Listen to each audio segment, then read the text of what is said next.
సేయింగ్ని ప్రత్యేకంగా చెప్పుకుంటున్నాం. అది మీకు బాబా ప్రారంభిస్తున్నారు. Humanity is not going. Phone చేస్తున్నాడు, మెహర్ ఫోన్ చేస్తున్నాడు. ఇచ్చు నాకు తీసాడు, నువ్వు చెయ్యి.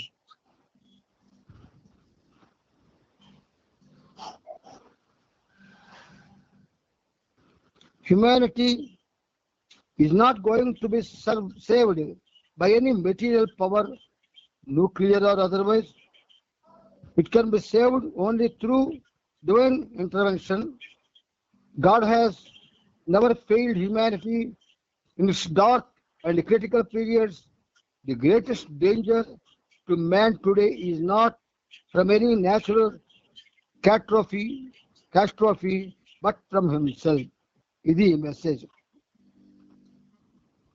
మానవుడు భౌతిక శక్తుల వల్ల లేదా అణుశక్తి వల్ల లేదా ఇంకా ఏ శక్తి యొక్క ప్రాబల్యం వల్ల వాడు కాపాడబడ్డం లేదు. అందుచేత దేని వల్ల కాపాడబడతాడంటే, ఎప్పుడైతే మానవ జీవితాల్లో భగవంతుని యొక్క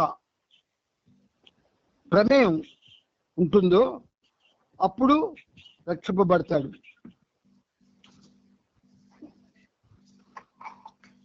ఎవరిదో ఫోన్ రిపీట్ చేస్తుంది చూడండి, ఏదో ఫోను రిపీట్ చేస్తుంది. అయితే భగవంతుడు మానవాడిని దుర్భరమైనటువంటి చీకటి పరిస్థితుల్లో ఆ పరిస్థితుల నుంచి బయటికి తేవడంలో ఏనాడు ఆయన విఫలం కాలేదు. మానవుడికి ప్రమాదం ఎక్కడుంది అంటే భౌతిక ప్రపంచంలో ఉండేటటువంటి పెను విపత్తుల వలన కాక మానవుడికి ప్రమాదం అనేది వాడి వల్ల వాడికే ఏర్పడుతుంది అంటున్నారు బాబా. తనకు తానే ఒక విపత్తు మానవుడు ఈరోజు, అది బాబా మనతో ప్రస్తావన చేశారు.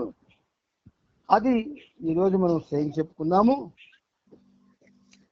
మనకి ఆయన యొక్క సారథ్యంలో నడిచే ఈ సహజీవన కార్యక్రమం ఆయన యొక్క ప్రేమ వలన, మన మీద ఉన్నటువంటి శ్రద్ధ వలన ఇది నడుస్తున్నది. దీనికి కారకుడు సర్వం కూడా ప్రభువే. అందుచేత ఆయనకి మీ తరపున నా తరపున సహస్ర కోటి పాదాభివందనాలు చేస్తూ మనం మెహర్ ప్రభు చరిత్ర 6వ భాగం 2329 పేజీలో నిన్న మనం ఆపుకున్నాం. అక్కడి నుంచి కొంచెం ముందుకి ప్రయాణం చేయడానికి ప్రయత్నం చేద్దాం.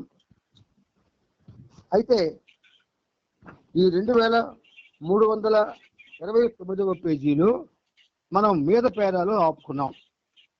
ఆ మీద పేరాలో చెప్పిన విషయాన్ని కొంచెం రిపీట్ చేసుకుందాం, ముందుకెళ్దాం. అంతకుముందు ఒకసారి బాబా రాహూరి ఆశ్రమాన్ని మరింత విస్తరింపచేయాలనుకున్నారు. కానీ మరికొంత స్థలం ఇవ్వడానికి ఆ మార్వాడి సమ్మతించిన కారణంగా బాబా రాహూరి ఆశ్రమాన్ని మెహరాబాద్ తరలించాలని నిర్ణయించారు. రాహూరి ఆశ్రమంలో నిర్మించబడిన తాత్కాలిక శిబిరాలన్నీ పడగొట్టి అందులో వాడిన కలపను ఇతర సామాగ్రిని ఏప్రిల్ 19వ తేదీ నుండి మెహరాబాద్ తరలించసాగారు. అక్కడ ప్రత్యేకంగా నిర్మించిన రాహూరి క్యాబిన్ ని కూడా పడగొట్టి అందులో వాడిన ఇటుకలతో సహా ప్రతి వస్తువును మెహరాబాద్ తరలించి అదే నమూనాలో అక్కడ క్యాబిన్ ని నిర్మింపచేశారు. ఇక్కడికి మనం ఆపుకున్నాం. మరికొంచెం ముందుకు వెళదాం. నిర్మాణాత్మకంగా జరిగే అవతారం యొక్క విశ్వ కార్యక్రమం అనేది ఆయన యొక్క ఇచ్చన జరుగుతుంది. కానీ నిర్దిష్టంగా ప్రస్ఫుటంగా జరిగే ఆ కార్యక్రమం ఆయన కొనసాగించవచ్చు లేదా ఆపివేయవచ్చు. ఆ స్వేచ్ఛ ఆయనకు ఉంది. అందుచేతనే ఆయన ఏది కూడా నిర్దిష్టంగా చేయడు.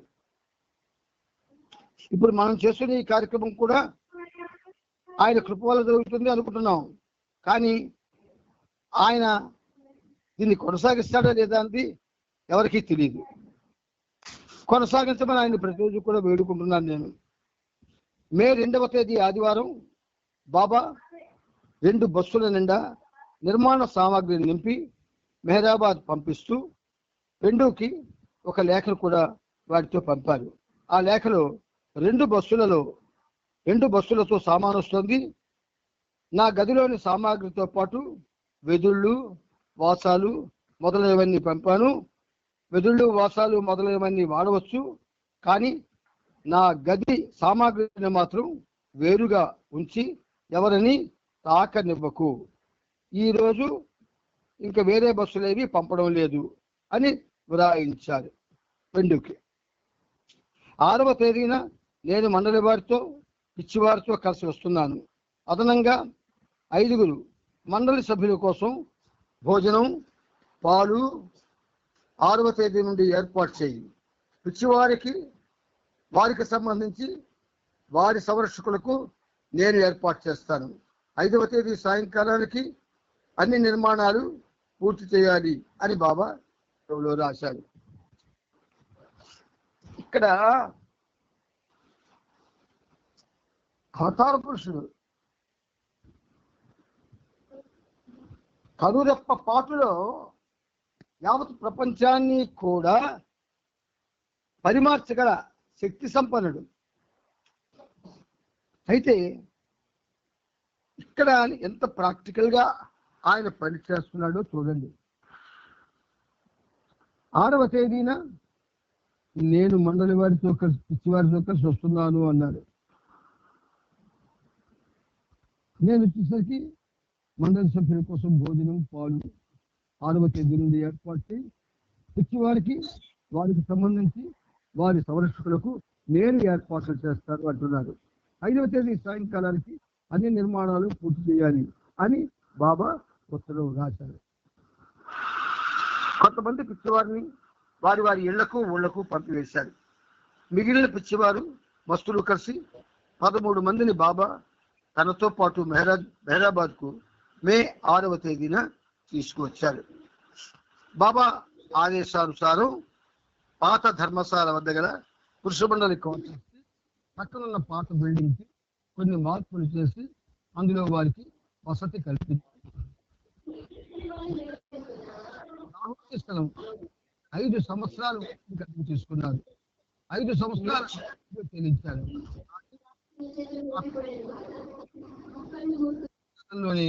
ఆశ్రమాన్ని కొట్టివేసి మూసివేశారు.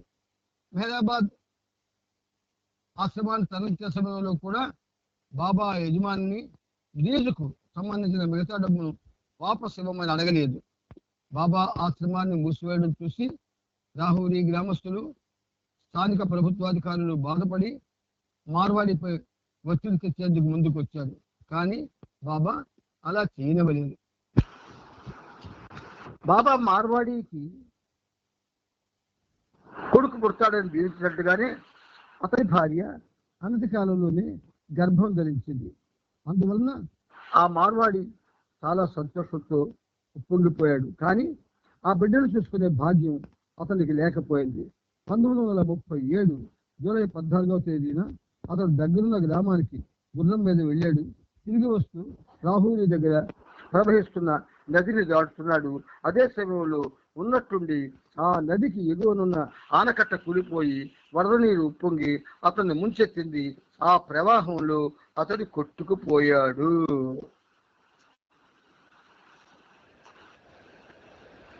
ఇది వాడు అవతారుడికి తప్పు చేసినందువల్ల జరగలేదు, వాడి కర్మానుగుణంగా జరిగింది. తరువాత అతని దేహం 2 మైళ్ళ అవతల దొరికింది.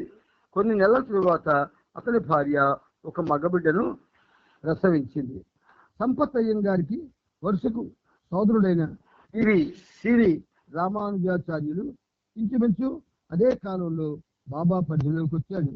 1930లో బాబా తన జన్మదిన సందర్భంగా చెన్నై సందర్శించినప్పటి నుండి ఇతడు బాబా సాంగత్యంలో ఉన్నాడు.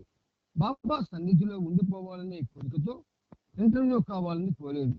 ఏప్రిల్ 11న తేదీన తనను రాహుల్ వచ్చి కలుసుకోమని బాబా అతనికి అనుమతినిచ్చారు. అతడు వచ్చి బాబాతో ఉండిపోవాలనే కోరికను వ్యక్తపరిచాడు. అది విని బాబా, నువ్వు చాలా మంచి సమయంలో వచ్చావు, వెంటనే వచ్చి చేరిపోన్నాడు. అతడు చెన్నై వెళ్ళి తన సొంత విషయాలని పరిష్కరించి బాబాతో ఉండిపోవడానికి మే 5వ తేదీన మెహరాబాద్ వచ్చాడు. బాబా అతనికి స్వామీజీ అనే మారు పేరు పెట్టారు. అతన్ని పిచ్చివారి ఆశ్రమంలో పనిచేసే ప్లేడర్కు మరియు బైదులకు సహాయకుడిగా నియమించాడు. బాబా రాహురీ ఆశ్రమాన్ని మెహరాబాద్ తరలించాక నాసిక్ ఆశ్రమంలో ఉంటున్న పాశ్చాత్యులందరినీ మెహరాబాద్ తీసుకొచ్చే విషయమై చర్చించాడు. వారు మెహరాబాద్లో ఉన్నట్లయితే తన పనిలో పాల్గొనగలరని బాబా ఉద్దేశం. మే నెల 3వ వారం నుండి బాబా వారందరితోనూ వరుసగా సమావేశమవుతూ వారి భావి ప్రణాళికల గురించి చర్చించాడు. వర్షాకాలం కూడా రాబోతుంది, అందువలన కూడా కార్యక్రమంలో కావాలన్నట్లు బాబా కనిపించారు. మే 10వ తేదీన ఆది సీనియర్ను భగీధర్ను వెంటబెట్టుకుని బాబా రాత్రి 8:30 గంటలకు నాసిక్ వచ్చారు. మరునాటి సమావేశంలో బాబా ఈ క్రింది సందేశాన్ని ఇచ్చారు. ఇక్కడ మళ్ళీ మనకి ఒక అద్భుతమైన సందేశం బాబా వినిపించబోతున్నారు. స్పిరిట్ అంటే చేతనాశక్తి. శరీరానికి మధ్య నిరంతరం పోరాటం జరుగుతూ ఉంటుంది. ఆత్మ దాన్ని గమనిస్తూ సాక్షిగా ఉంటుంది. చేతనాశక్తి ఏ విధంగానూ ప్రతిఘటించకుండా శరీరానికి సులభంగా లొంగిపోతే విజయం లభిస్తుందన్న ఆశ ఏనాటికి ఉండదు. అలా కాక పోరాటం చేసి లొంగిపోతే విజయానికి ఆశ ఉంటుంది. కానీ జరుగుతున్న పోరాటంలో శరీరంపై చేతనాశక్తి జయం పొందితే ఆ విజయం శాశ్వతమవుతుంది. జరుగుతున్న పోరాటంలో శరీరంపై చేతనాశక్తి స్పిరిట్ జయం పొందితే ఆ విజయం శాశ్వతమవుతుంది. ఏవైనా కానీ ఈ పోరాటమే పరిపూర్ణతను తీసుకొస్తుంది. అందువలన మనం అంతా ఇక పోరాటాన్ని సాగిద్దాము. ఇప్పుడు మీరు చెప్పబోయే విషయంలో అత్యుత్తమ స్థాయి నిజాయితీ నిష్కపటము ఉండాలని కోరుతున్నాను. పరిపూర్ణమైన నిజాయితీ ఉండాలి. నన్ను సంతోషపరిచే నెపంతో ఊరికి అవునంటూ తలలు ఓపకండి. మనకొక పెద్ద సమస్య వచ్చి పడింది. వర్షాకాలంలో మనమంతా మెహరాబాద్కు నాసిక్కు మధ్య తిరగడం చాలా వరకు అసాధ్యం. రాహూరీ దగ్గరున్న నది ఎప్పుడూ పొంగుతూ ఉంటుంది. ఒకసారి దృష్టి ఈ నదిలో ఇంచుమించు కొట్టుకుపోయేంత పని అయింది. భారతీయులు ఇంగ్లాండ్ వాతావరణం ఎలా తట్టుకొని ఉండలేరు, అలా మీరు కూడా భారతదేశ పరిస్థితులకు నిలబడలేదు. నాకు గుర్తుంది, డెవాన్ సైడ్ లో డాక్టర్ ఘనీ 7 రద్దులు కప్పుకొని నిద్రపోయేవాడు. కాలికున్న బూట్లు కూడా విప్పేవాడు కాదు. వేడి నీటి సంచిని చేతుల కింద పెట్టాడు. అలాంటి స్థితిలో అతడు ఈజిప్ట్ మమ్మీలా కనిపించేవాడు. అక్కడి ఆ వాతావరణం పరిస్థితుల్లో నా మండలి వారి చేత నేనే పని చేయించలేకపోయాను. వారు నాకు సహాయపడాలనుకున్నా అక్కడి పరిస్థితులు అనుకూలించలేదు. అదే విధంగా మీరు మెహరాబాద్లో నాకు సహాయపడాలని అనుకున్నా మీకు అక్కడ పరిస్థితులు అనుకూలంగా ఉండకపోవచ్చు. మెహరాబాద్ లో కుళాయిలలో నీరు రాదు. మరుగుదొడ్లలో మీకు అలవాటు ఫ్లష్ పద్ధతి ఉండదు. బందర్దారాలో ఉన్నట్టే ఉంటుంది. కానీ బందర్దారాలో కాకా మిగతా ఉంటూ సదుపాయాలు చూసేవాడు. మెహరాబాద్ లో వాతావరణం బాగుంటుంది. మంచినీటి వసతి కూడా ఉంది. మీకందరికీ మెహరాబాద్ చాలా నచ్చుతుంది. కానీ వర్షాకాలంలో మీరు ఇక్కడ తట్టుకోగలరా అనేది సమస్య. తూర్పు పశ్చిమ దేశ వాసులందరికీ అనుకూలమైనది పోర్టుఫినో నగర ప్రాంతం. మన దగ్గర డబ్బులు ఉన్నట్లయితే రాహూరి ఆశ్రమం వంటి ఆశ్రమాన్ని పోర్టోఫినోలో నేను నెలకొల్పగలను. కానీ మీకు సౌకర్యాలు లేకపోయినా మెహరాబాద్ కూడా బాగుంటుంది. నా విశ్వకార్యం కొరకు నేను స్వేచ్ఛగా ఉండాలి. అంతేగాని అదే పనిగా నేను మీ సౌకర్యాలు అసౌకర్యాలు నిరంతరం చూడవలసిన అవసరం నాకు ఉండకూడదు. మీలో కొందరు ఇక్కడ 6 నెలల పాటు ఉండాలనుకుని వచ్చారు. కొందరు 1 సంవత్సరం, మరికొందరు 5 సంవత్సరాలు అనుకున్నారు. అందుచేత మీలో ఎవరైనా మీ దేశాలకు వెళ్ళి వద్దాం అనుకుంటే మాత్రం ఇదే సరైన సమయం. ఒకవేళ మీకు వెళ్ళాలనిపించకపోతే మిమ్మల్ని బలవంతంగా వెళ్ళమని చెప్పడం లేదు. ఈ విషయంలో మీరు మీ పట్ల నా పట్ల నిజాయితీగా ఉన్నట్లయితే మీరు నాకు నా పనులను సహాయపడ్డవారు అవుతారు. జాగ్రత్తగా ఆలోచించండి. మెహరాబాద్ వెళ్ళాలంటే మాత్రం నేను వర్షాలు ప్రారంభమయ్యే ఆశ్రమాన్ని తరలించే ఏర్పాటు చేయాలి. అది 1 నెలలోపునే చేయాలి. నేను మీలో ఎవరిని నిందించడం లేదు. నేను ఇంతకు ముందు చెప్పినట్లుగా ఇంగ్లాండ్ పాశ్చాత్యులకు బాగుంటుంది. ఇండియా తూర్పు దేశవాసులకు అనుకూలం. మండలి వారు ఎలా ఇంగ్లాండ్ లో ఉండలేరు అలాగే మీరు ఇక్కడ ఉండడం కష్టం. కానీ మీరు ఇంతవరకు ఇండియాలోని పరిస్థితులకు బాగానే తట్టుకోగలిగారు. నేను ఒక ప్రదేశంలో నా పని మొదలు పెడతాను. ఆ ప్రదేశంలో నా పని పూర్తయినప్పుడు నేను మరో చోట ప్రారంభిస్తాను. అలా నా పని కొనసాగుతూ ఉంటుంది.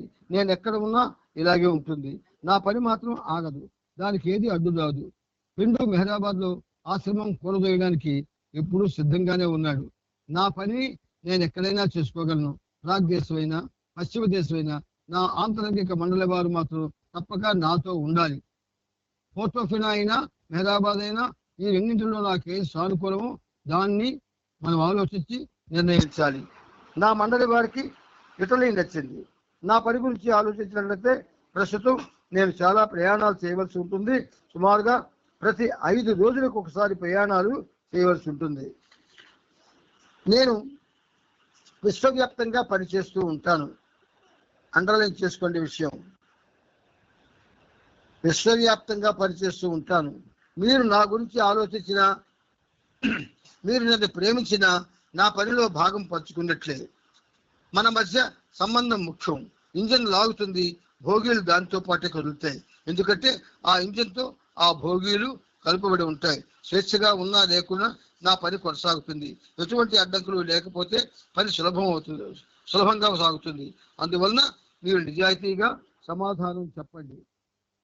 ఇక్కడ మాదిరిగానే మెహరాబాద్ లో కూడా భోజనం ఇవ్వబడుతుంది. పనివాళ్ళు కూడా ఉంటారు. అక్కడ తేళ్లు ఎక్కువగా ఉంటాయి, కానీ పాములు తక్కువగా ఉంటాయి. కష్టమైన విషయం ఒకటే, నాణాల విషయంలో విధించిన కొన్ని నిబంధనల పాటించడం. డాక్టర్ నీరు మీ ఆరోగ్య విషయాలు చూసుకుంటారు. మీ మధ్య సామరస్యం ఉండాలి. అది లేకపోతే మీరందరూ వెనక్కి వెళ్ళిపోవడమే మంచిది. అసౌకర్యాలు సామరస్యత రెండూ కలిసి నడవలసిందే. గ్యారెట్ ఫోర్ట్ను ఒక విషయంలో అభిమానిస్తాను. ఎప్పుడూ చక్కగా నిజాయితీగా ఉంటాడు. సూటిగా సమాధానాలు చెబుతాడు. సంఘర్షణ మించింది వేరే ఏదీ లేదు. అది పరిపూర్ణకు దారితీస్తుంది. కింద పడినా తిరిగి పైకి లేవాలి. అలా పోరాడుతూనే ఉండండి. ఇప్పుడు మీరు నాకు సమాధానం ఇచ్చే ముందు బాగా ఆలోచించండి.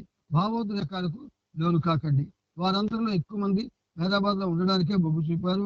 మళ్ళీ బాబా వారితో ఇలా చెప్పారు. అందువల్ల పోర్టుఫినో కంటే హైదరాబాద్ లో ఉండడం మీకు మరింత బాగుంటుందని అనిపించేంత వరకు హైదరాబాద్ లోనే ఉందాం. గ్యారెట్ ఫోర్ట్ మనకు సొమ్ము పంపిస్తే అప్పుడు పోర్టోఫినో వెళ్ళి మన కొరకు ఒక పడవ కూడా ఏర్పాటు చేసుకుందాం.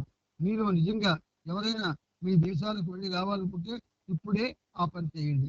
జూన్ నెలలో వెళ్ళి అక్టోబర్ నెలలో తిరిగి రండి. ఎవరెవరు వెళ్ళాలనుకుంటున్నారు? ఎవరు చేతులు ఎత్తలేదు. బాబా తిరిగి నాకు మెహరాబాద్ చక్కెర ప్రదేశం, మీరందరూ నాకు దగ్గరగా ఉంటారు. కానీ భరించలేనంతగా అసౌకర్యాలు ఉంటాయని నా భావన. మీరందరూ దానికి సిద్ధమైతే పర్వాలేదు. మీరంతా ప్రేమ విషయంలో దృఢ చిత్తులే. చూడండి ఎలా అన్నారు బాబా, చాలా బలవంతులే, మీలో ఏ ఒక్కరు వెనుకకు వెళ్ళాలనుకోవడం లేదు అన్నారు. ఆ తరువాత బాబా అలవాట్ల గురించి ఇలా వ్యాఖ్యానించారు. అలవాట్ల గురించి బాబా చెప్తున్నారు, జాగ్రత్తగా వినండి. ఏ విషయమైనా అలవాటుగా మారితే దాని తాజాదనాన్ని, నిజాయితీని, ఉత్సాహాన్ని కోల్పోతుంది. తాజాదనాన్ని, నిజాయితీని, ఉత్సాహాన్ని కోల్పోతుంది అలవాటుగా మారితే. ఏ విషయమైనా పశ్చాత్తాపం కూడా అటువంటిదే. మీరు రోజు బలహీనతకు లోనవుతూ అలా బలహీనతకు గురైనందుకు ప్రతిరోజు పశ్చాత్తాపడుతూ ఉంటే చివరకు పశ్చాత్తాపడుతున్నది నీవు కాదని, నీకున్న బలహీనతే పశ్చాత్తాపడుతున్నట్టు గ్రహిస్తావు. కేవలం ప్రేమ మాత్రమే ఎప్పుడూ తాజాగా ఉంటుంది. అందుకే మనం ఏది చేసినా ప్రేమతో చేయమంటారు. ఎప్పుడూ ప్రశ్నించడం, సందేహపడడం అలవాటుగా మారితే చివరకు అది అతనిపైనే ప్రభావం చూపిస్తుంది. తనకు తానే ప్రశ్నగా మిగిలిపోతాడు. వివేకానందుడు ఎప్పుడూ ఇది ఎందుకు, అది ఎందుకు అంటూ ప్రతి విషయంలో ఎందుకు అంటూ ప్రశ్నించేవాడు వివేకానందుడు. రామకృష్ణ పరమహంస వివేకానందుడిని చాలా ప్రేమించేవాడు. అందువలన అతనికి సమాధానాలు ఇస్తూ ఉండేవాడు. కానీ ఒకరోజు వివేకానందుడి ప్రశ్నలకు విసిగిపోయి సమాధానం ఇవ్వలేదు. వివేకానందుడు పదే పదే ప్రశ్నించాడు కానీ సమాధానం రాలేదు. ఒకనాటి అర్ధరాత్రి రామకృష్ణుడు వివేకానందుని పిలిచి తనకు ఆహారం తెమ్మన్నాడు. ఫలానా కోణంతో తెమ్మన్నాడు. ఆ సమయంలో ఇంట్లో ఏమీ లేవు. రామకృష్ణుడు అతనికి ఎందుకు నేను అడిగిన పదార్థాలు ఇంట్లో ఎందుకు లేవు అని అడిగాడు. వివేకానందుడు ఇది అర్ధరాత్రి, ఇది తినే సమయం కాదు కానీ అని జవాబు చెప్పాడు. అలా జవాబు చెబుతున్న అదే క్షణంలో వివేకానందుడికి సమాధానం దొరికింది. ఆనాటి నుండి వివేకానందుడు ప్రశ్నించడం మానుకున్నాడు. అతను వివేకానందుడు, మనందరూ కేవలం నందులు మాత్రమే. ఎప్పుడూ సమాధానం చెప్పడానికి అలవాటు పడ్డ నేను ఇప్పుడు మిమ్మల్ని ప్రశ్నిస్తున్నాను. మీరందరూ నిజాయితీగా జవాబు చెప్పండి. ఇక్కడ ఉంటున్న మీలో ఐకమత్యం నిజంగా ఉన్నదా అని బాబా అడిగారు. ఈ ప్రశ్నకు ఎవరి నుండి సమాధానం రాలేదు, ఎక్కడా రాదు. నిజాయితీ గురించి కానీ అడిగితే ఎక్కడా రాదు. 1936వ సంవత్సరం ప్రాంతంలో ఇంగ్లాండ్ రాజు అయిన ఎడ్వర్డ్ VIII వాలిస్వార్ ఫీల్డ్ సింప్సన్ అనే అమెరికా యువతిని వివాహమాడే ఉద్దేశంతో తన రాజ్యాధికారాన్ని ఎదుర్కొన్నాడు. ఈ అమెరికా యువతి తన భర్త నుండి విడాకుల కోసం కోర్టులో కేసు వేసింది. 1933వ సంవత్సరం మే నెల 12వ తేదీని అతని చిన్నతమ్ముడు 6వ జార్జి వెస్ట్ మినిస్టర్ రాజ్ ప్రసాదంలో పట్టాభిషిక్తుడై సింహాసనాన్ని అధిష్ఠించాడు. నాసిక్ ఆశ్రమంలో ఉన్న పాశ్చాత్యులందరూ BBC రేడియోలో ఆ ఉత్సవం యొక్క ప్రత్యక్ష ప్రసారాన్ని విన్నారు. కాసేపు బాబా కూడా విని ఇదంతా భ్రాంతి, కాలానికి బద్ధమై ఉంది అని వ్యాఖ్యానించాడు. అయితే అదే సమయంలో ప్రేమ సాఫల్యత కొరకు రాజ్యాధికారాన్ని ఎదుర్కొన్న ఆ రాజును బాబా మెచ్చుకున్నారు. ఈ ప్రత్యక్ష ప్రసారం ఎడ్వర్డ్ వినడం జరిగితే ఏ విధంగా భావిస్తాడు అని పాశ్చాత్యులు బాబాని అడిగారు. విన్నా కూడా తన నిర్ణయం పట్ల విచారించడం బాబా చెప్పారు. ఆ సందర్భంలో కాంటర్బరీ చర్చి యొక్క ఆర్చ్ బిషప్ చేసిన ప్రసంగాన్ని విని బాబా చర్చిలో సృష్టిక ప్రభు అయిన క్రీస్తు గురించి మాట్లాడతారే కానీ ఆయన్ని అనుసరిస్తారు అన్నారు. ఇది అండర్లైన్ చేసుకోండి. చర్చిలోనే కాదు, అన్ని ఆధ్యాత్మిక దేవాలయాలు, మందిరాలు అన్నిట్లో కూడా ఆ ప్రభువు గురించి మాట్లాడతారు కానీ ఆయన్ని అనుసరిస్తారు. అది అప్పటి నుంచి ఇప్పటికి కూడా అలాగే బాబా చెప్పినట్లుగానే కొనసాగుతూ ఉన్నది. ఆ ఉత్సవం యొక్క ప్రసారం ముగిశాక బాబా వారితో ఎడ్వర్డ్ ఇక ప్రేమ మార్గాన్ని అనుసరించడానికి సర్వ స్వతంత్రుడై ఉన్నాడు. అలాగే అతన్ని నా వైపుకు రప్పించేందుకు ఎటువంటి అడ్డంకులు లేకుండా స్వేచ్ఛగా ఉన్నాడు. సాకారం లేదా నిరాకార మార్గాలలో దివ్య ప్రేమను ఎలా అనుసరించినా నన్ను చేరుకోవడమే అవుతుంది. సాకారం లేదా నిరాకార మార్గాలు.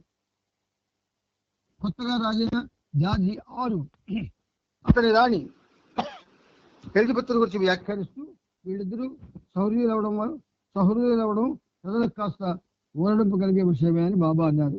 నాసిక్ వచ్చి బాబా పాశ్చాత్యులతో తదుపరి వారంలో ఆశ్రమ భవితల గురించి చర్చలు సమావేశాలు జరిగాయి.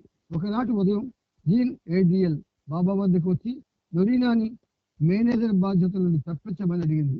బాబా లొరీనాని పిలిపించారు. జీన్ని మరోసారి తన ఫిర్యాదులను ఆమె ముందు వినిపించమన్నారు. లొరీనాయే మేనేజర్గా బాధ్యతలు నిర్వహించాలని తాను కోరుకుంటున్నానని బాబా అన్నారు. కానీ రువానా భోగిస్లేవ్ అయితే ఇంకా బాగుంటుందని జీన్ చెప్పింది.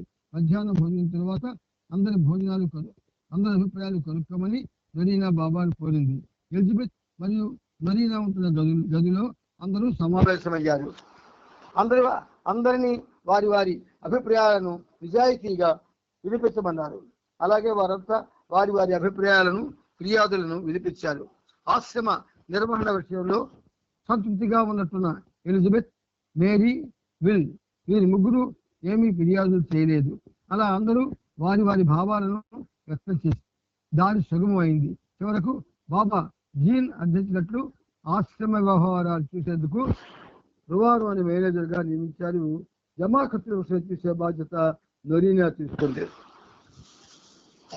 ఎవరు కూడా కొత్తగా సలహాలు ఇవ్వకూడదు అని ఇదివరలో బాబా చెప్పిన ఒక విషయాన్ని జీన్ ఏడియల్ ప్రస్తుత సందర్భంలో మర్చిపోయింది. ఇప్పుడు చేసిన ఈ మార్పులు తప్పనిసరిగా ముందు సంభవించబోయే ఆశ్రమ మూసివేతను సూచిస్తున్నట్లుగా కనిపించాయి. గతంలో ఒక సందర్భంలో బాబా వారికి ఇలా వివరించడం జరిగింది. ఎప్పుడైనా మీకు ప్రతికూల పరిస్థితులు కానీ, ఘోర విపత్తు కానీ, దురదృష్టం కానీ ఒక్కసారిగా ముంచుకొస్తే కృంగిపోకండి. ఇప్పుడు ఈ మెసేజ్ తాజా అయింది. భయపడకండి. వాటిని ఎదుర్కొనే స్థైర్యాన్ని, సహనాన్ని అవకాశం కలిగినందుకు భగవంతుడికి కృతజ్ఞతలు తెలపండి. ప్రతికూలతలకు ఎదురుడి నిలిచే శక్తి కలవాడే ఆధ్యాత్మిక మార్గంలోనికి సులభంగా అడుగు పెట్టగలడు. ఎవరైనా మిమ్మల్ని పరోక్షంగా విమర్శించినా, దూషించినా కోపం తెచ్చుకోకండి. పరోక్షంగా విమర్శించినా, దూషించినా కోపం తెచ్చుకోకండి. పైగా అతని పట్ల సౌమ్యంగా వ్యవహరించండి. ఎందుకంటే నీ సంస్కారాల భారాన్ని తగ్గించేందుకు అతడు నీకు సహాయపడుతున్నాడు. అంతేకాక అతనిపై జాలిపడండి. ఎందుకంటే తనకు తానే తన సంస్కార భారాన్ని పెంచుకుంటున్నాడు. మనం ఈ విషయాల్లో చాలా జాగ్రత్తగా ఉండాలి. విమర్శించకండి. మన తోటి వారిని విమర్శించడం చాలా చెడ్డ అలవాటు. దాని వెనుక తరచుము, దురహంకారము, తానే అధికుడిననే అసత్య భావన ఉండవచ్చు. కానీ కొన్ని సందర్భాల్లో ఇటు ప్రవర్తన శత్రుత్వాన్ని లేక ప్రతీకారం తెచ్చుకోవాలనే కోరికను సూచిస్తుంది. ఆధ్యాత్మిక మార్గంలో తప్పు చెయ్యకూడదు అన్నది ఎంత ప్రాధాన్యత కలిగి ఉంటుందో, నిజాన్ని దాచకూడదు అన్నది కూడా అంతే ప్రాధాన్యత కలిగి ఉంటుంది. అయితే నిజాన్ని వ్యక్తం చేసేటప్పుడు మనం ఎందుకు వ్యక్తం చేయాలా? బాబాయ్ అన్ని నిజాలు చెప్తుంటే, అందుకని ఇలా బాబా అన్నారు, అలా బాబా అన్నారు అని చెప్పాలి. కానీ అదేదో మనమే చెప్తున్నట్టుగా ఉండకూడదు. ఒకనాటి సమావేశం ముగిశాక బాబా అందరినీ తమ ఓటుని వెయ్యమని చెబుతూ హాస్యంగా, మీ అందరి స్పందనలు తృప్తికరంగా ఉన్నాయి, కానీ ఏ విధంగానూ స్పందించినట్లు కనబడిన ఎలిజబెత్ మాత్రం విగత జీవైనా అయి ఉండాలి, లేదా పరిపూర్ణత్వాన్ని సిద్ధించుకున్నట్లయినా అయి ఉండాలి అన్నారు. మరొక రోజు వారందరూ బాబా చుట్టూ సమావేశమయ్యారు. బాబా మార్కం వైపు తిరిగి అందరికీ ఒక కాగితం పెనని ఇవ్వమన్నారు. తరువాత వారితో ఆ కాగితం మీద మీ మనసుకు ఏమి తోస్తే అది వివరంగా రాయండి అన్నారు. కొందరు హాస్యభరిత విషయాన్ని, కొందరు గంభీరమైన విషయాలను రాశారు. కొందరి భావాలు ఇలా ఉన్నాయి: ఇక్కడ జరుగుతాయి ఏమిటా అన్న ఆశ్చర్యంతోనే నా సమయాన్నంతా వెచ్చించి తిరిగాను. ఏ క్షణాన్నైనా రవాణా చేయడానికి వీలుగా ప్యాక్ చేసి సిద్ధంగా ఉంచిన ప్యాకేజీ పెట్ల నేను ఉన్నట్టు అనిపించింది. సంతకం లేదు. ఒకటి అతి ప్రధానమైన విషయం ఏమిటంటే బాబా ఇక్కడ ఉన్నారు, నాలోని ప్రపంచం సంపూర్ణంగా ఉందన్న భావంతో ఆనందించే రోజు నాకు దొరికింది. నాని ప్రేమ ప్రపంచాన్ని పరిభ్రమించేటట్టు చేస్తుందని అంతా అంటారు. బాబాను ప్రేమించడం దానికి మరింత వేగంతో గిరగిరా తిప్పేలా చేస్తుంది. రాను భారతదేశంలో ఉన్నందున అనుకూల ప్రయోజనాలు, దుష్ప్రయోజనాల గురించి మరొకసారి చర్చించారు. భావి ప్రణాళికల కొరకు చివరి సమావేశం మే 18వ తేదీ జరిగింది. పాశ్చాత్య ప్రేమికులకు మెహరాబాద్ లో ఉండడం కష్టంతో కూడిందని బాబా నొక్కి చెప్పారు. ఇటలీ, ముఖ్యంగా పోర్చుఫినో స్వదేశీయులకు, విదేశీయులకు చాలా అనుకూలంగా ఉంటుందని ఆలోచించారు. తరువాత ఆనాటి సాయంకాలం బాబా వారందరినీ బంగ్లాపేట ఆవరణలోనికి రమ్మన్నారు. ఇటీవలి ఆశ్రమ స్థాపన గురించి సరికొత్త ప్రణాళిక విషయమై జరిపిన చర్చల్లో ఒకడు ఈ విషయం రహస్యంగా ఉంచాలా లేక దీని గురించి ఇతరులకు తెలియపరచవచ్చా అని బాబాని అడిగారు. దాని మీద బాబా ఈ రహస్యం ఇప్పటికే బహిర్గతమైపోయిందన్న భావం స్ఫురించేటట్టు ఈ కింది కథను వివరించారు. ఆడవారి నోట్లో నువ్వు గింజ నానదని లోకోక్తి, అంటే వారు రహస్యాన్ని దాచలేరనే భావం. పూర్వం పర్షియా దేశంలో ఒక వ్యక్తి తన భార్యను చాలా ప్రేమగా చూసుకుంటూ ఉండేవాడు. ఆమెకు అన్ని విషయాలు చెప్పేవాడు. అతని స్నేహితుడు అలా అన్ని విషయాలు ఇంట్లో ఆడవారికి చెప్పవద్దని సలహా ఇచ్చాడు. అయినా అతను తన భార్య అందరి ఆడవారి లాంటిది కాదు, చాలా నమ్మదగిన వ్యక్తి అంటూ తన స్నేహితుడు దర్శించాడు. ఆ స్నేహితుడు సరే అయితే నేను చెప్పినట్లు చేయి, చూద్దాం ఆమె ఎంతవరకు పరీక్షకు నిలబడుతుందో అని రహస్యంగా ఒక విషయం చెప్పాడు. ఆ వ్యక్తి ఇంటికి వెళ్ళాడు. ఎందుకో చాలా భయపడుతున్నట్లు భార్య దగ్గర నటించాడు. అతని భార్య వెంటనే ఏమైంది అని అడిగింది. అతడు నేను నీకు ఏమి చెప్పలేను, అది నా జీవిత సమస్య, చావు బ్రతుకుల మధ్య ఊగిసిలాడుతున్నాను అన్నాడు. ఆమె బలవంతం చేసింది. అతడు మరింత మొండిగా చెప్పనన్నాడు. ఆమెలో మరింత జిజ్ఞాస పెరిగింది. చివరకు అతడు నేను నీకు చెబుతాను కానీ ఎవరికి చెప్పకూడదు, ఈ సంగతి రాజుగారికి తెలిస్తే నా తల తీసేస్తాడు అన్నారు. ఆమె నేను నా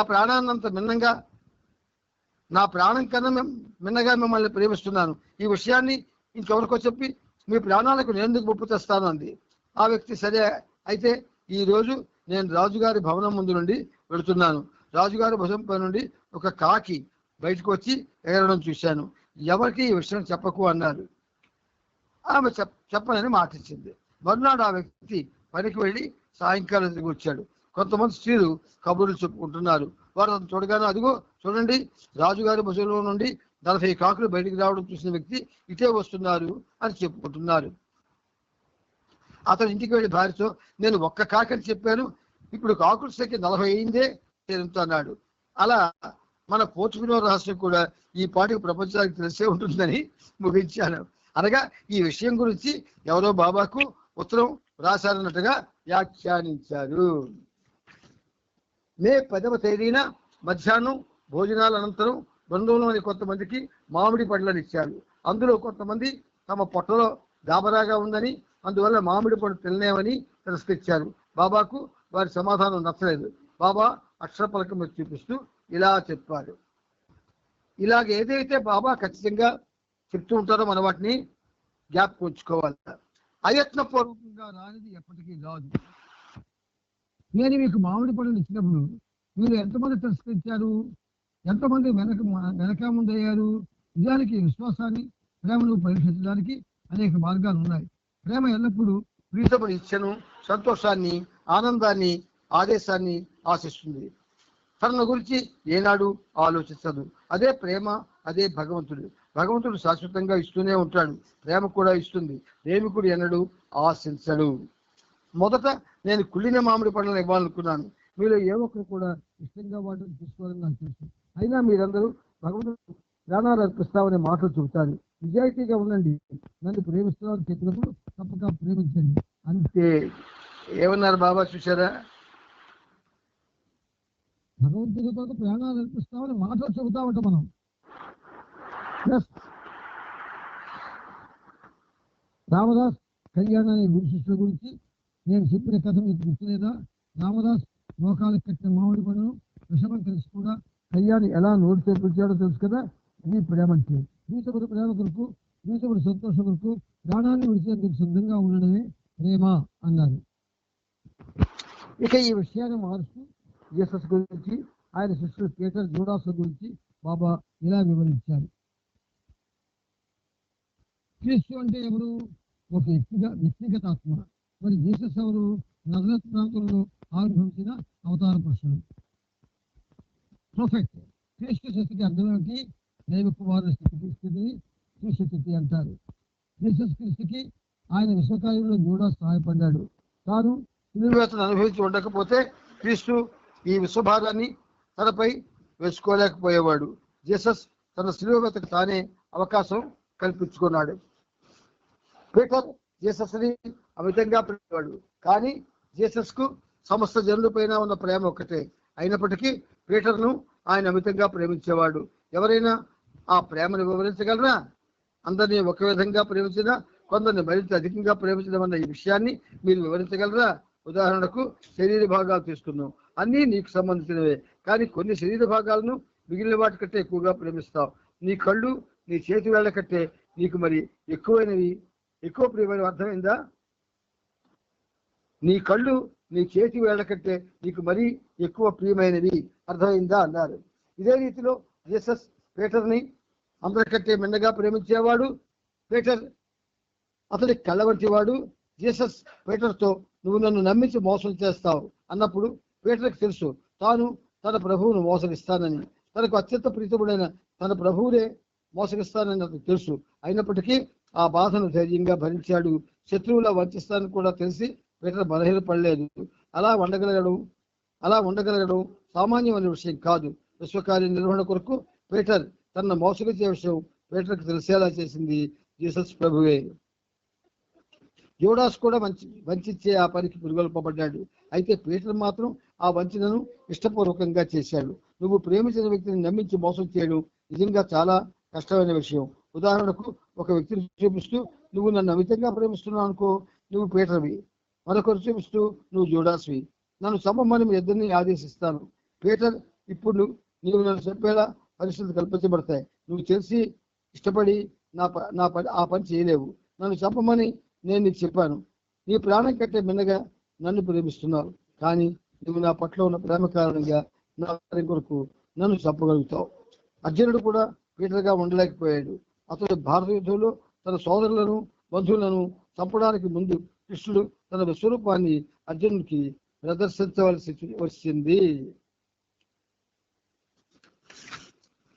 జూడాస్ ఆ వ్యక్తిని చూపిస్తూ నువ్వు కూడా నన్ను అధికంగా ప్రేమిస్తున్నావు. నేను తాళం తిప్పాను అంటే నువ్వు నా పనికి వ్యతిరేకంగా తయారవుతావు. నీ అంతటి నీవుగా నాకు వ్యతిరేకంగా మారవు. నీ అంతటి నువ్వుగా నాకు వ్యతిరేకంగా మారవు. నా గురించి ప్రజలకు వివరంగా చెప్పేలా నేను నిన్ను ప్రేరేపించి నాకు వ్యతిరేకంగా పనిచేసేలా చేస్తాను. ఆ వ్యతిరేకతతో ప్రజలు నీ మాటలు విని నన్ను కొట్టి శిలువ వేస్తారని నీకు తెలియక నువ్వు ఇష్టపూర్వకంగా వ్యతిరేకమై పనిచేస్తావు. ఇప్పుడు నేను చెప్పిన విషయం ఎదుర్కొన్న భావం, ప్రేమ, విశ్వాసం, త్యాగంతో కూడి ఉంది. నేను చెప్పింది ఇష్టపూర్వకంగా చేసినప్పుడే మీరు నిజంగా నన్ను ప్రేమిస్తున్నారని అర్థం. మిమ్మల్ని అలా చేయడానికి పరిస్థితులు కల్పిస్తే మీ ప్రేమ ఖర్చు తక్కువ స్థాయికి చెందినదవుతుంది. కానీ మీరు చేయకపోతే ఈ రోజు మామిడి పండ్ల విషయంలో జరిగిన గందరగోళమే జరుగుతుంది. నేను మామిడి పండును ఇచ్చినప్పుడు మీరు తీసుకోవడానికి సందేహించాను. భగవంతుని కృప నన్ను ప్రేమించేలా చేస్తుంది. నా కృప నాతో ఐక్యమయ్యేలా చేస్తుంది. ఇవి అండర్లైన్ చేసుకోండి. భగవంతుని కృప నన్ను ప్రేమించేలా చేస్తుంది. నా కృప నాతో ఐక్యమయ్యేలా చేస్తుంది. అవతార పురుషుడితో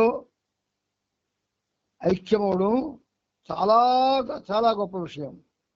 మరునాడు సాయంత్రం 4 గంటలకు బాబా నాసిక్ నుండి మెహరాబాద్ బయలుదేరారు.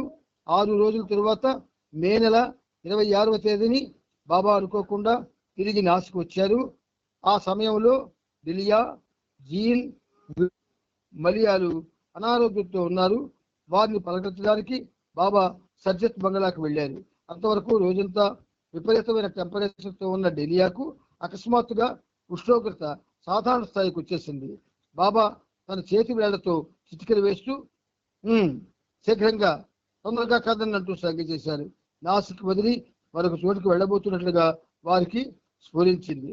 బాబా నాసిక్లో కొద్ది రోజులు ఉండి మే 28వ తేదీ ఉదయం బ్రేక్ఫాస్ట్ కు ముందు ప్రేమ అనే విషయాన్ని గురించి ఇలా వివరించారు. చూడండి ఎన్ని అంశాలు మనకి ఈ చరిత్రలో ఆయన చెబుతూ ఉన్నాడో. ఇదే మనకి వేరేగా పుస్తకాలుగా తయారు చేశారు.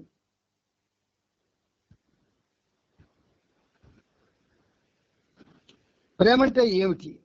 ఇవ్వడమే కానీ ఎన్నడూ దేన్ని కోరనది ప్రేమ.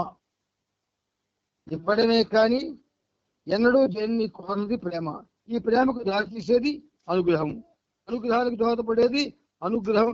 చౌకగా అంత తేలిగ్గా లభించేది కాదు.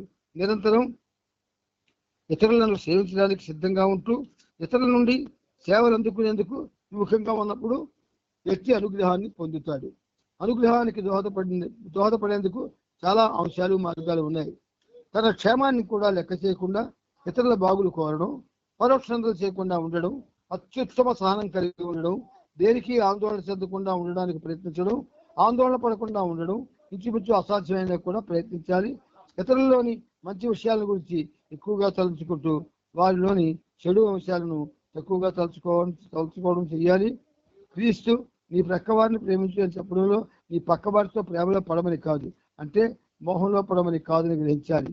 పైన చెప్పిన వాటిలో ఏ ఒక్కటినైనా పరిపూర్ణంగా ఆచరించినట్లయితే మిగిలినవన్నీ తప్పనిసరిగా అనుసరించాల్సి. అప్పుడు దైవానుగ్రహం ప్రదర్శిస్తుంది. ప్రేమ కలిగి ఉండు. నీలో ప్రేమ ఉన్నప్పుడు ప్రీతముడితో ఏకత్వం నిశ్చయం. నీవు ప్రేమించినప్పుడే ఇవ్వగలుగుతావు. కానీ నీవు ప్రేమలో పడినప్పుడు మాత్రం, అనగా మొహంలో పడినప్పుడు ఆశిస్తావు. సరే మీకు ఎలా అనిపిస్తే నన్ను అలా ప్రేమించండి, కానీ నన్ను ప్రేమించండి, అది చాలు, అంతే. నన్ను ప్రేమించండి, నేను పరమ పవిత్రుడను, పరిశుద్ధుడను, పవిత్రతకు మూలం నేను. నా ప్రేమాగ్నిలో అన్ని బలహీనతలు దగ్ధం చేస్తాను. దగ్ధమైతేనే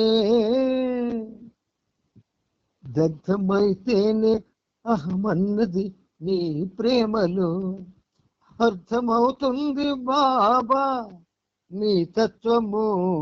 చాలా కాలం కిందట రాసిన పాటది బాబా. మీ పాప పుణ్యాలను, మీలోని బలహీనతలను సమస్తము నాకు సమర్పించండి. ఏమైనా కానీ నాకు ఇచ్చేయండి. ఒకవేళ ఎవరైనా నాతో ప్రేమలో పడినా కూడా నేనేమీ అనుకోను. అటువంటి వారిని నేను ప్రక్షాళన చేస్తాను. కానీ నాతో కాకుండా వేరే ఇంకొకరితో ప్రేమలో పడితే మాత్రం దాన్ని ప్రేమ అని చెప్పరాదు. ప్రేమ భగవంతునిలా స్వచ్ఛమైంది. అది ఇస్తుంది కానీ అడగదు. అటువంటి ప్రేమ కావాలంటే అనుగ్రహం అవసరం.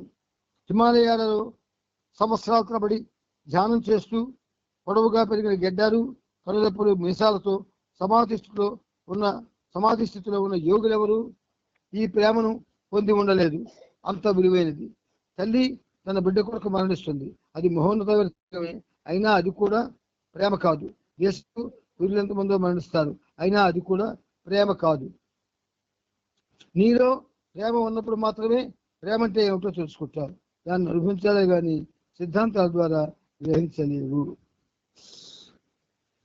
మజను లైలాని ప్రేమించాడు. అది పవిత్ర ప్రేమ, భౌతికమైనది కాదు, బుద్ధికి సంబంధించినది కాదు. అది ఆధ్యాత్మికమైన ప్రేమ. అతడు లైలాను ప్రతి వస్తువులోనూ ప్రతి చోట దర్శించాడు. ఆమెను గురించి ఆలోచించడం తప్ప తన అన్నపానాదుల గురించి కానీ నిద్రల గురించి కానీ ఏనాడు ఆలోచించలేదు. ఆమె సంతోషాన్ని ఎలవెళ్ళా కోరుకున్నాడు. ఆమెకు మరొక వ్యక్తితో వివాహం ఆనందాన్ని ఇస్తుందని తెలుసుంటే అలా ఇంకొకరితో వివాహాన్ని ఆనందంగా తిలకించి ఉండేవాడు. చివరికి ఆ ప్రేమ అతన్ని నా వద్దకు తెచ్చింది. నీవు మరొకరిని ప్రేమిస్తున్నప్పుడు నీ ప్రేమ గురించి ఆలోచన అన్నదే ఉండదు. అనుక్షణం నీ ప్రీతం గురించే నీ ఆలోచన ఉంటుంది. నీవెంత ప్రయత్నించినప్పటికీ ఈ విధమైన ప్రేమను పొందలేవు. దానికి దైవానుగ్రహం కావాలి.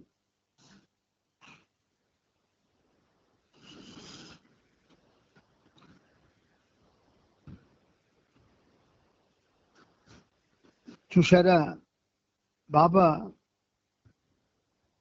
ఎంత అద్భుతంగా చెప్తున్నారు. ఇది మనం మర్చిపోకూడదు, ఎందుకంటే అవసరం, మనం జ్ఞాపకించుకోవడం చాలా అవసరం. అందువల్ల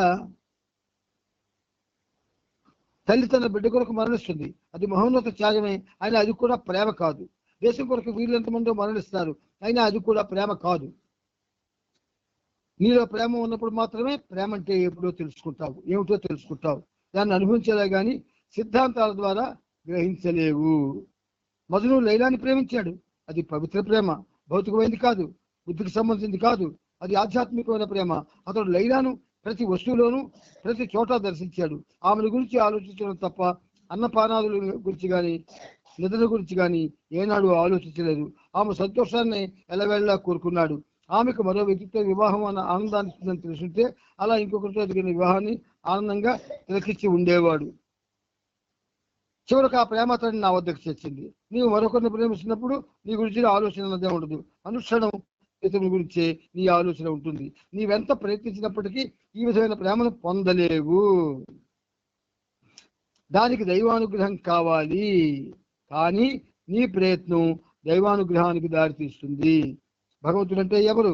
ప్రేమ, అనంతమైన ప్రేమే భగవంతుడు అంటూ ఆ ప్రవచనం బాబా ముగించారు. ఆ తరువాత బాబా వారందరినీ పిలిచి 15 నిమిషాలు ధ్యానం చేయమని చెప్పారు. ఆనాటి సాయంకాలం భోజనానికి ముందు విచిత్ర వేషధారణ అంటే కాస్ట్యూమ్ పార్టీ కార్యక్రమాన్ని ఏర్పాటు చేశారు. ఆ కార్యక్రమం గురించి సిద్ధమవడానికి అందరినీ ధ్యానం తర్వాత పంపించేశారు. నెలినా, ఎలిజబెత్ ఇద్దరు కలిసి ఒకే చీర కట్టుకొని సియామీస్ కవల్ల వెళ్ళి వచ్చారు. వారికే మొదటి బహుమతి వచ్చింది. మార్గరెట్ మంత్రగత వేషంలో వచ్చింది, ఆమెకు రెండో బహుమతి వచ్చింది. స్పానిష్ దేశ ఫ్లెమెంకో నాట్యగతిగా డైలీ వచ్చింది, ఆమె మూడో బహుమతి అందుకుంది. అందరూ ఐస్ క్రీమ్ కేక్ తిన్నాక బాబా వారందరినీ ముందు గదుల్లోకి పిలిచారు. రాబోయే రోజుల్లో యూరోప్ దేశాల్లో చేయబోయే పర్యటన కోసం ముందుగా చేయవలసిన ఏర్పాట్ల గురించి చెప్పండి. చేయవలసిన ఏర్పాట్ల గురించి చర్చించారు. ఫ్రాన్స్కి దక్షిణంగా ఉన్న కేల్స్ నగరానికి వెళ్లాలని నిర్ణయించారు. Kitty, Margaret, Dahlia, Will, Mary, Tom వీరంతా జూన్లో మళ్ళీ ఇంగ్లాండ్ వెళ్లాలని బాబా ఆదేశించారు. అక్కడ నుంచి కిట్టి కేల్స్ నగరానికి ముందుగా వెళ్ళి అక్కడ 3 వసతి గృహాలను అద్దెకు తీసుకోవాలి. ఒకటి బాబాకు, శ్రీమండల వారికి, రెండోది పురుషమండల వారికి, మూడోది పాశ్చాత్యుల కొరకు శ్రద్ధ చేయమన్నారు. అలా యూరప్కు మరో ప్రయాణానికి రంగం సిద్ధమైంది. అదే నాసికాశ్రమం మూసివేతకు నాంది జరిగింది. సుమారు ఉదయం ఏకుచావున 4 గంటలకు బాబా వెళ్ళిపోయారు.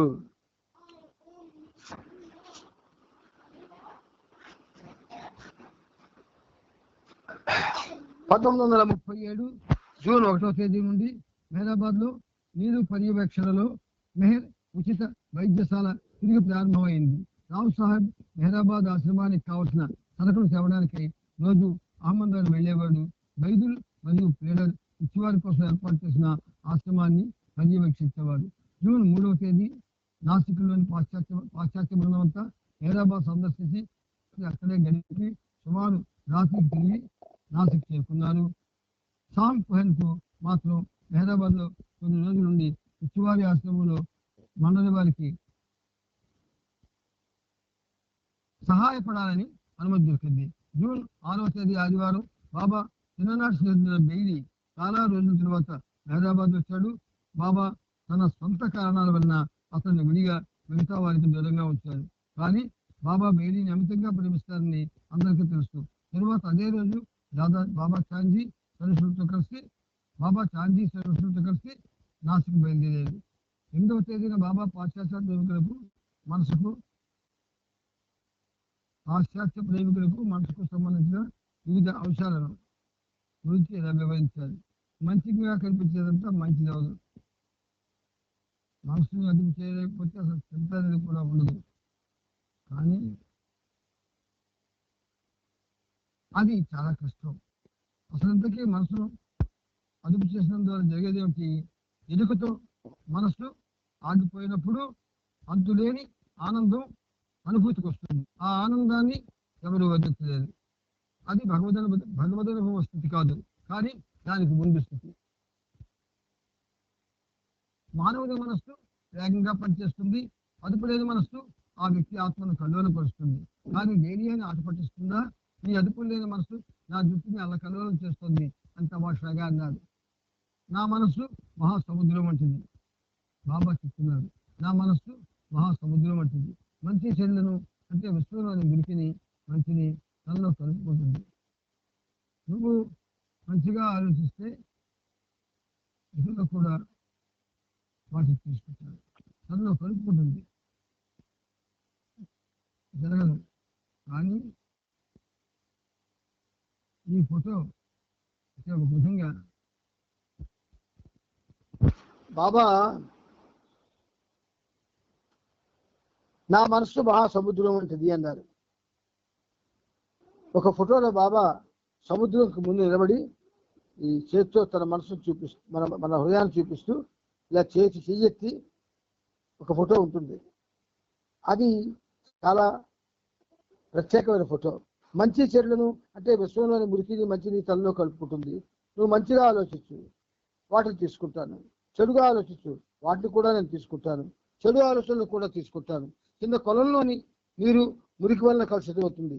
సముద్రం చాలా పెద్దది కావున మంచి చెడు తలుపులని అందులో విలీనమై తుడిచిపెట్టుకుపోతాయి. కొన్ని చెడ్డ ఆలోచనలు వచ్చినా నీ పరిమిత మనస్సులో అవి పేరుకుపోతాయి. కానీ మొత్తం విశ్వంలో చెడు ఆలోచనలన్నీ కలిసి వచ్చినా సముద్రం వంటి నా మనస్సు కలుషితం కాదు, కలుషితం అవదు. కొంతమంది పాశ్చాత్య శిష్యులు తిరిగి యూరప్ పంపే కార్యక్రమాన్ని బాబా 1937 జూన్ మొదటి వారం నుండి ప్రారంభించారు. విల్ మేరీ బ్యాకెట్ల ముందుగా ముంబైకి పంపించారు. కొన్ని రోజుల తర్వాత కిట్టిడేవి, ఢిల్లియా, మార్గరెట్ కూడా ముంబై పంపారు. జూన్ 8వ తేదీన బాబా ముంబైలో వారిని కలిశారు. అంతా కాకాబరియా ఇంట్లో బస చేశారు. అతి తొందరలోనే బాబాకు దూరమే వియోగాన్ని పొందుతామన్న ఆలోచన వాళ్ళ మనసులోకి రాకుండా చేసేందుకు బాబా ఒకనాటి రాత్రి వారందరినీ సినిమాకి తీసుకెళ్లారు. ఈ బృందం అంతా జూన్ 12ని రావల్పిండి అనే ఓడలో లండన్ బయలుదేరారు. అదే ఓడలో వీరందరూ 6 నెలల క్రితం భారతదేశం వచ్చారు. మర్నాడు బాబాకు ఒక సందేశాన్ని పంపారు వారు. మేమంతా మీ ఆదేశానుసారం వెళ్ళిపోతున్నప్పటికీ ప్రీతమా మా హృదయాలు మాత్రం మీతోనే వదిలిపోతున్నాం. బాబా కేన్స్ వస్తానని వివరంగా చెప్పినప్పటికీ బాబా ప్రణాళికలు ఊహించిన విధంగా మార్పు చెందవచ్చు. అందువలన బాబా కేన్స్ వచ్చే ప్రణాళిక విషయంలో వీరంతా ఒక విషయానికి రాలేక మనసులో మదనపడుతున్నారు. ఎందుకంటే వీరు వెళ్ళాక ఎప్పుడైనా బాబా వద్ద నుండి ప్రణాళిక మారింది, ప్లాన్స్ చేంజ్ లేక వాయిదా వేయబడింది, పోస్ట్ పోన్ అంటే టెలిగ్రామ్ రావచ్చునేమోనని వారి ఆందోళనకు కారణం. ఈ విధంగా ఇండియా నుండి వెళ్తున్న సమయంలో వారి మనసుల్లో ఇదే ఆలోచన ప్రగాఢంగా మెదులుతోంది. జూన్ నెల చివరిలో బాబా షామ్ కుహన్ని పత్రికల్లోని టైగర్ వేలీ గుహలో ఉండినామన్నారు. కానీ కేవలం ఒక్కడే ఒంటరిగా ఉండేందుకు భయపడినందువలన బాబా అతను శ్రీలంకలోని కొలంబో మీదుగా యూరోప్ వెళ్ళమన్నారు. అలాగే జూన్ 23న అతను వెళ్ళిపోయాడు. కానీ జూన్ 26వ తేదీన మెహదాబాద్లో ట్రస్ట్ సమావేశం జరిగింది. నాసిక్ నుండి నొరీనా, ఎలిజబెత్లు కారులో రంజు కాకాలను వెంటబెట్టుకుని మెహదాబాద్ వెళ్ళారు. అదే రోజు సాయంత్రం తిరిగి వచ్చారు. బాబా నదీం టాల్స్టాయ్కి ఒక పని అప్పగించి ఇటలీలోని వెనిస్ నగరానికి వెళ్ళమన్నారు. ఆమె జూలై 8న బయలుదేరింది. బాబా ముంబై వెళ్ళి ఆమెకు వీడ్కోలు చెప్పారు. ఆమె వెళ్ళాక నాసిక్లో ఇంకా విదేశీయులు 8 మంది మాత్రం మిగిలారు. వారు జీన్, మాల్కమ్, స్క్లాస్ట్, నొరీనా, మ్యాచిబెల్లి, Elizabeth, Patterson, Ruano, Bogislav, Tom Sharpley, రానో, నానిగేరి. ఇదంతా అయ్యాక కేన్స్ నగరానికి వెళ్లేందుకు అవసరమైన ఏర్పాట్లు ప్రారంభమయ్యాయి. రావల్పిండి ఓడలో ప్రయాణం చేస్తున్న కిచ్చిడేవి తనతో ఉన్న బృందం తరపున ఒక వీడ్కోలు ఉత్తరం రాసింది. నాసిక్ ఆశ్రమంలో సమయాన్ని తాము ఎలా గడిపింది క్లుప్తంగా వివరిస్తూ మెహర్ గెజిట్ అనే పత్రికలో ప్రచురించడానికి ఉత్తరం రాసి పంపింది. ఇప్పుడు కిచ్చిడేవి నాసిక్ ఆశ్రమంలో తను ఎలా గడిపింది అన్న విషయాన్ని మెహర్ గెజిట్ అనే పత్రికలో ప్రచురించడం కోసమని రాసింది. అది ఇక్కడ పంపింది. 1937 జూన్ నెలలో కిచ్చిడేవి రాసిన ఉత్తరం అది. పాశ్చాత్యులను భారతదేశం నుండి పంపివేయడం అనే ఈ ఆకస్మిక నిర్ణయం బయట ప్రపంచానికి ఆశ్చర్యం కలిగించవచ్చు. కానీ బాబా కార్య విధానం తెలిసిన మెహర్ బాబా ఆంతరంగిక శిష్యులు ఆశ్చర్యపోరు. ఒక ప్రదేశంలో చేసే పని పూర్తవగానే వెంటనే శృతికి పని తగులుతుంది. అంతే, అక్కడ కట్టడం కూల్చేయబడుతుంది. అంతకుముందు కొన్ని నెలలుగా ఏర్పరిచిన ప్రణాళిక, దానికి సంబంధించిన పనులన్నీ అన్ని గాలిలోకి పోతాయి. తిరిగి తాజాగా ప్రణాళికలు తాజా పరిసరాలతో రూపుదాల్చడం మొదలవుతున్నాయి. బాబా ఈ విషయం గురించి ఎక్కువగా చెప్పరు, కానీ మధ్యలో ఉన్న మేము అలా భావిస్తాము. ఎలాగైనా ఇదంతా ఒక భ్రాంతియే, అందువలన దాంతో బంధాన్ని ఎందుకు పెట్టుకోవాలి? ఇంతకీ వీటి మొత్తం ప్రభావం ఏమిటి? ఈ కార్యక్రమం జరుగుతున్నంత వరకు అందులో పాల్గొన్న వారిలో సంభవించే మార్పే ఇక్కడ ముఖ్యంగా గమనించవలసిన విషయం.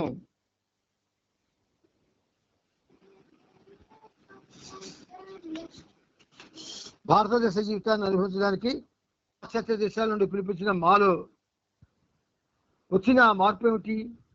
ఆ అనుభూతులను, మార్పును మాటల్లో వర్ణించలేము. మాలో ఒకరినొకరు అర్థం చేసుకోవడం, ఒకరి పట్ల మరొకరు సహనాన్ని వహించడం బాగా నేర్చుకున్నామని మేమంతా భావిస్తున్నాం. ప్రేమ, నిస్వార్థ సేవ వంటి వీటి అంతరార్థం గ్రహించామని భావిస్తున్నాము. అంతేగాక నియమాలతో, కొత్త పరిసరాలతో ఎలా జీవించాలో నేర్చుకున్నాము. అన్నిటికంటే ముఖ్యంగా ప్రభు అయిన మెహర్ బాబా మాకు ఎంతవరకు అర్థమయ్యారు అన్నది అసలు ప్రశ్న. ఎవరైనా ఆయన విధానాల్ని బాగా అర్థం చేసుకున్నామని నిజాయితీగా చెప్పగలరా? ఎవరు చెప్పలేరు. అంతుబట్టలేని ఆయన కార్య విధానాలు ఎవరినైనా అత్యంత ఆశ్చర్యంలో ముంచే సంభ్రమానికి గుర్తిస్తాయని ఈ 6 నెలల పాటు అతి సన్నిహితంగా ఆయన సాన్నిధ్యంలో గడిపిన నాకు అనిపిస్తుంది. బాబా కార్య విధానం పరిమితమైన మానవ అవగాహనకు అందంది. ఇది అండర్లైన్ చేసుకోండి. బాబా కార్య విధానం పరిమితమైన మానవ అవగాహనకు అందనిది. కానీ మాలోని ప్రతి వ్యక్తికి ఆయన పట్ల గల ప్రేమ, విశ్వాసం మరింత గాఢంగా ఇనుమడించాయి. అట్టి ఈ గాఢమైన విశ్వాసమే మరింత సంపూర్ణమైన సమర్పణకు దోహదపడుతుంది. మాలోని మానవ సహజమైన బలహీనతల వల్ల ఆయన ఆదేశాలను మేము ఇంకా ఉల్లంఘిస్తూనే ఉండొచ్చు. అలాగని ఆయన పట్ల మాకున్న ప్రేమ తక్కువని అర్థం కాదు. నిజానికి మాలో ఉన్న ఆ బలహీనతల వల్లనే బాబా మమ్మల్ని ప్రతిసారి చెంతకు మరింత సన్నిహితమైన రీతిలో ఆకర్షిస్తూ ఉంటారు.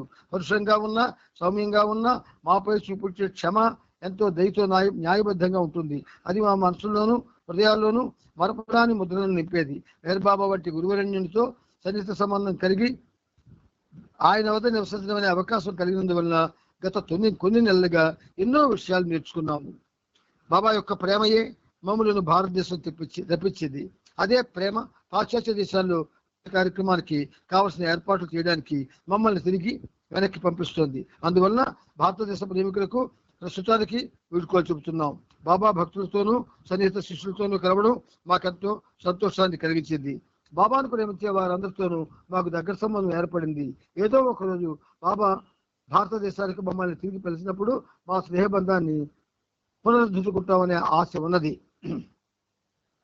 మమ్మల్ని సాధారణంగా ఆహ్వానించిన వారికి మేము తిరిగి వెళ్ళేటప్పుడు మా హృదయపూర్వక విడుకొల్పిన వారందరికీ మా కృతజ్ఞతలు. 1937 జూలై 10వ తేదీకి మెహర్ బాబా మౌనం ప్రారంభించి 12 సంవత్సరాలు గడిచాయి. ఆనాడు మెహరాబాద్లో బాబా మౌన వార్షికోత్సవం మండలి వారిచే ప్రత్యేకంగా జరగబడింది. ఆ సమయానికి కేవలం మెరీనా, ఎలిజబెత్, రువాను, రాను మరియు నానిని మాత్రం నాసిక్ నుండి పిలిపించారు.